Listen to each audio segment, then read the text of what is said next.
اليوم آخر يوم دوام عندنا في العمل، وكل عام وانتم بخير.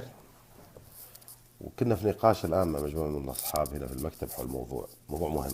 قاعدين نتكلم عن الانفلات شوي اللي صاير في الساحة الاجتماعية، تغريدات، ناس يتكلمون عن النبي اللهم صل عليه، واحد مدري ايش مسوي، واحدة مدري ايش مسوية، واحد. كان الأخ عبد الرحمن بحير يقول إنه يعني الوضع صعب الآن سيطر علينا في ظل السوشيال ميديا وفي ظل الإعلام وفي ظل. أنا بذكركم بحاجة. تذكرون في عز الربيع العربي لما طلع قرار من الحكومة السعودية قال الرجال ولد أمه يحط شعار رابعة، ثاني يوم إيش صار تذكرون؟ كله شال الشعار وكله تغطى وغطى نفسه بالبطانية. اللي قاعد يصير قلة أدب الآن، قلة أدب من الناحية الشرعية ومن الناحية الأخلاقية والاجتماعية. وإذا كان في أحد مستواه العائلي أو مستواه الأخلاقي يقبل العك اللي قاعد يصير في تويتر الأيام هذه في السوشيال ميديا، هذا عاد أنت مستوى عائلتك، إيش دخلنا فيك؟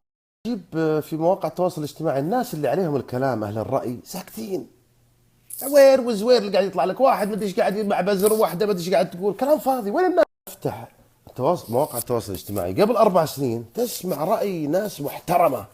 الحين يعني الغالب مو بالكل، الغالب خرابيط خرابيط. على مستوى برامج اليوتيوب اول تجي تلاقي في راي في وجهه نظر، الحين بزرين قاعدين على سطل و5 مليون يتفرجوا عليهم. وش ذا صرنا ببزره؟ الموضه الجديده هاي كل واحد منه يجي يكتب له تغريده ويكتب له موضوع يستفز فيه مشاعر الناس الاسلاميه في المملكه عشان ياخذ شهره. طنشوهم سقط المتاع، والله انهم سقط المتاع.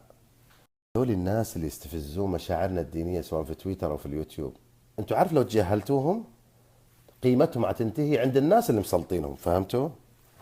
الناس هذه مطلوب منها ان تستفز مشاعرنا في محاوله تغيير المجتمع. اذا طنشناهم راح يثبت انه ما لهم قيمه ولا لهم تاثير في البلد.